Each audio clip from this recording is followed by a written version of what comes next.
ప్రధానంగా సభలో మాజీ మంత్రి సబితా ఇంద్రారెడ్డి సీఎం రేవంత్ రెడ్డికి మధ్య వాగ్యుద్ధం నడిచింది. ముంచేసి వెళ్లారంటూ రేవంత్ చేసిన వ్యాఖ్యల్ని గద్గద స్వరంతో తప్పుపట్టారు సబిత. అయితే ఆమెకు అదే స్థాయిలో కౌంటర్ ఇచ్చారు ముఖ్యమంత్రి రేవంత్ రెడ్డి.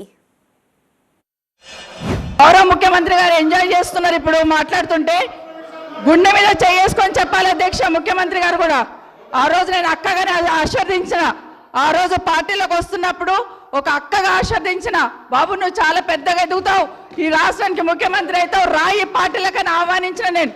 ఈరోజు మరి నన్నెందుకు కక్ష తీర్చుకుంటున్నాడో నాకు అర్థమైతలేదు. ప్రతిసారి ప్రతి అసెంబ్లీలో ఒక్క నిమిషం ఆగండి చెప్పనియండి. ఒక ఆడబిడ్డ బాధ అవుతుంటే వినే స్థితిలో లేరా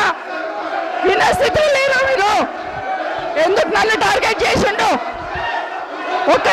మాట్లాడి చెప్పండి అధ్యక్ష, ముందు కంట్రోల్లో పెట్టండి అధ్యక్ష.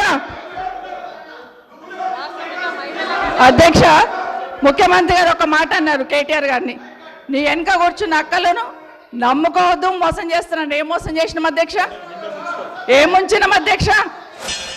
2019 పార్లమెంట్ ఎన్నికలు వచ్చినప్పుడు కాంగ్రెస్ పార్టీ నన్ను పార్లమెంట్ పోటీ చేయమని అన్నప్పుడు ఇదే సబితక్క ఇంటికి వెళ్ళి ఇదే సబితక్క నన్ను పిలిచి నువ్వు మల్కాజ్గిరి పార్లమెంట్ లో పోటీ చేయి, ఎన్నికల్లో నీకు అండగా నిలబడతా అని నాకు మాట ఇచ్చి పార్టీ నన్ను ఎంపీగా డిక్లేర్ చేసిన మరుక్షణం టిఆర్ఎస్ తో మాట్లాడుకొని పోయి టిఆర్ఎస్ లో చేరింది అధ్యక్ష.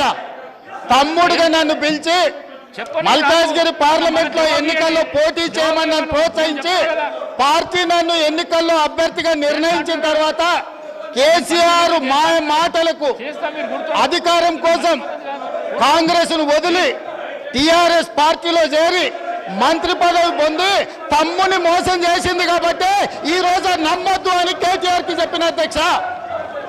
ఇది నిజమా కాదా సబితక్కను గుండె మీద చేసుకొని చెప్పమని ఉంది.